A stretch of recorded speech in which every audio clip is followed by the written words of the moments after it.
Tēnā koutou katoa, and welcome everyone for coming over. Download your favourite apps with Huawei Petal Search. Download now. As you know, the Prime Minister has announced that Election Day has been moved from 19 September to 17 October 2020.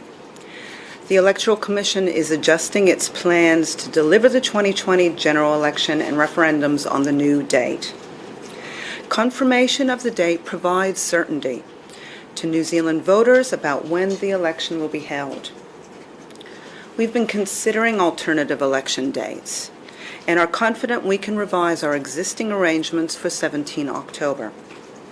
Our next steps will be to confirm voting places and contact more than the 25,000 people who put up their hands to work at the election. The situation with COVID-19 means that these are challenging times for everyone. Voters and election staff can be assured that we have measures in place so that people can vote in person at a voting place this October. We had always planned to run the election as if New Zealand is at alert level 2, even if the alert level was lower at the time. Health measures that will be in place in voting places include contact tracing, hand sanitizer, and physical distancing. We'll also have protective gear for staff if needed. Planning is also underway to have more voting places and longer voting times to reduce queues. And that will ensure that voters are in and out of the voting places quickly. Voting services can be delivered to clusters of voters under higher local alert levels through takeaway voting, where voting papers are delivered and picked up. Other ways of voting are available for people who cannot go to a voting place, for example, for reasons of illness or disability. People can apply for postal voting by calling 0800 36 76 56. The new dates for the election are Writ Day on 13 September, overseas voting begins on 30 September, advance voting begins on 3 October, the election day is 17 October, the preliminary referendum results will be released on 30 October, and the official results of both the 2020 general election and referendums will be released on 6 November. Happy to take any questions that you may have. Are you concerned that changing the date could cause confusion or disruption for voters? One of the things that we're going to need to ensure that we do is get the word out about the change of date so that everyone is aware of what the dates are, and we will be working through our communications on that. That'll be a key thing. And can you talk through those powers under the amended Electoral Act that allow the Chief Electoral Officer to delay the election, and in what cases that power would be used? So after Parliament is dissolved, or we have dissolution of Parliament, if there is a region or area that it is unsafe to vote at, and this is an old provision, it's been around for a really long time, it's used for earthquakes and all sorts of different things. It's designed that we can adjourn polling until that area is safe. That does not occur until after Parliament is dissolved, and I would need to ensure that I consulted with both the Leader of the Opposition and the Prime Minister. And how extreme would the circumstances need to be, or at what alert level would it take for you to do that? We would need to work that through and identify the size of the region that we were working through, whether or not we could provide services, and that's always the fundamental issue, is can we provide a voting service to that location? And if we can, that's always the first port of call. Was the Electoral Commission's preference that the election be stay on September 19th? We did not provide a recommendation around a date, and we have identified a variety of scenarios around the different dates, and that's the advice that we provided. So when was the last time we delayed an election? Well, the parliamentarian historians might want to address this one. I think this one might be out of the box a wee bit. This might be new. Do you know roughly how much it will cost to shift all of our stuff a month forward? We're working through the costs right now and what the implications around that are.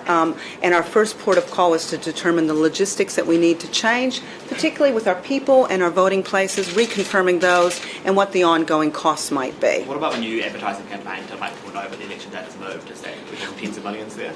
Oh, one of the things that we have done is we have put on hold our media spend, and we've identified those alternative dates. We'll need to work that through. Is October 17 the earliest point at which you felt comfortable revisiting the steps towards the election?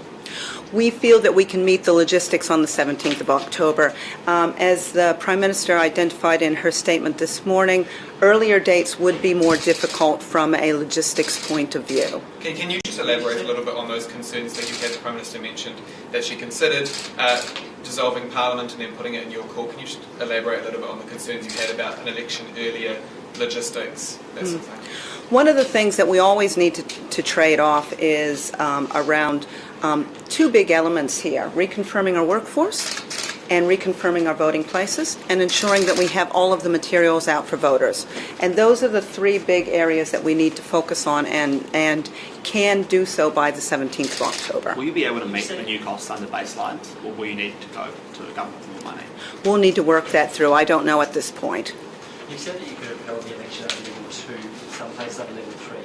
If the polling day was today, under today's circumstances, would you have been able to run the election? One of the things that we would need to consider is whether or not, with an area as large as Auckland under level 3, whether that would be possible, and we would need to have worked that through. I guess what we're trying to find out is, because you've always said you could run it at level 2 with limited additional, is Auckland just too big, for that sort of additional? We had planned for level 2 with small clusters. One of the things that we will need to consider, and we'll be working with the Ministry of Health, is whether we can adapt our voting places if we were to need to be at a higher alert level. We're still working that through, though. Does that adaptation, have you looked into online voting or postal voting as a majority way for people to get their votes in? We're not in a position to provide online voting this election, and we talked a little bit about that in April when we talked about changing the approach that we were taking to the election. In terms of postal voting, that's available for those people who can't get to a voting place for poor health and mobility, and that service is available now. However, that service can't be scaled up for a wide region.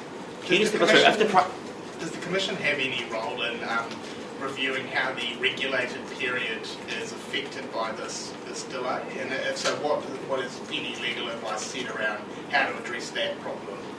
We're working through the details of that now, and I've got my policy and legal advisor here, but the regulated period we'll need to be looking into. Yeah. What's the capacity for postal voting?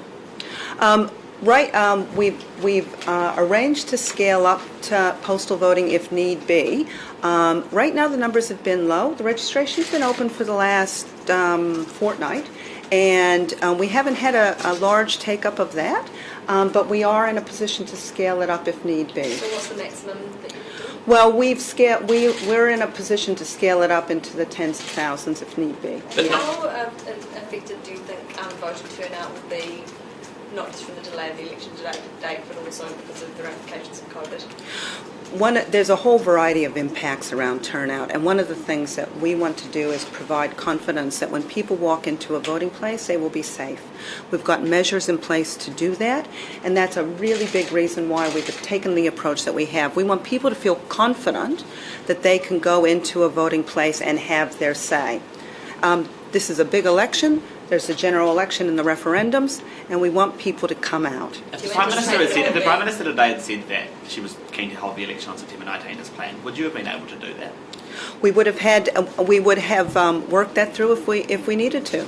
Just on the postal voting again, sorry, just to clarify, you said that you could scale it up to tens of thousands of people, but it couldn't be scaled up to potentially more, say for example, if Auckland was in level 3 and that needs to be done there. That's right. We couldn't scale it up to the area of Auckland. And I think the other thing to note is that postal voting is designed for those people with poor health and mobility issues, and who are unable to get to a voting place. And that's the group that we really want to target for that service. And that's why we've made our voting places safe so that people can go into them. So it's still a backstop essentially on postal voting. It's Yeah. not- yeah. Yes. Are you aware of any concerns at all, or have any concerns been raised with the Electoral Commission about people being fearful of those ballots, that COVID-19 could be on the surfaces of envelopes and stuff like that? That has come to our attention. Now, one of the things that we have looked into is ensuring that we've got measures in place around postal voting and when people walk into a voting places. One of our jobs is to reassure people that no matter what voting mechanism they use, it will be safe for them. I remember when we had a discussion back in May, one of the points you made was that you'd like voters to bring their own pen. Would you still like that to be the case? We absolutely would like them to bring their own pen, and here is a pen that you will get if you walk into a voting place. So I thought you might want to see that as well. So pens will be there, or bring your own special pen. Despite your assurances, are you anticipating that voter turnout will be lower this election? There's a number of factors that address everything that we can to keep voter turnout as high as we possibly can make it. And can I just clarify your powers again under the Electoral Act to delay an election? So is it possible that you could end up delaying the election for a region in New Zealand, but the rest of the country goes ahead with October 17? That is a possibility, yes, and that's how the powers can work if need be. So Yeah. how would that work then in terms of getting the results?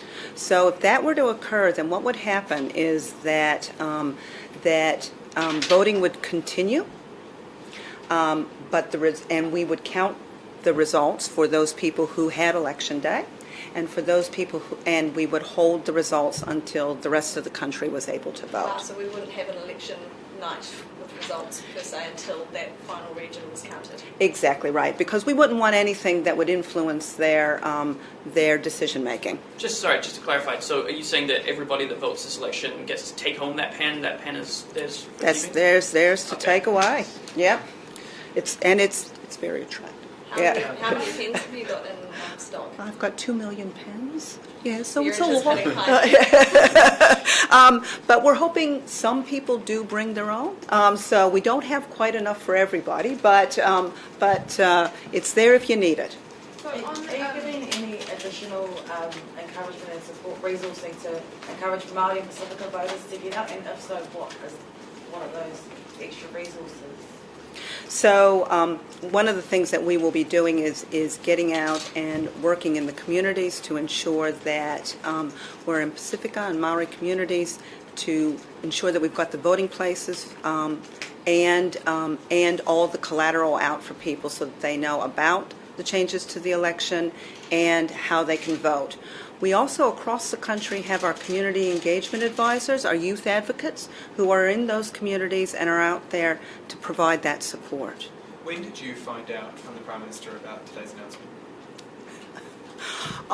Look, I did hear about it last night, but in confidence. So. And how much of a scramble, I guess, is this for you and for the Electoral Commission, having to shift an election date? Sort of talk me through those concerns that what's going on. So what we need to do, and so what we have to do right now is work through the logistics around reshifting that date. So it's about getting the communications out. It's about ensuring that we have our voting places reconfirmed, and we also need to make sure that everybody who's put their hands up is still keen to work at the election. So we'll be working through that over the next week. Are you worried about that? People not putting their hands up potentially for October 17?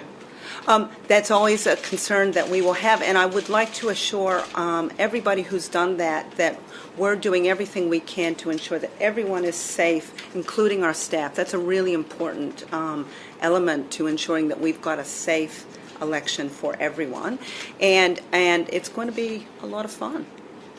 Heidi, I'm back here. On election day, say you wake up and you were going to vote on election day, but you've got sniffles, so Dr. Bloomfield says stay at home if you're unwell. What does that mean for those voters that wake up sick, and how can they have their say on election day? So one of the big messages that I'd like to really send about this election is around voting early and voting local.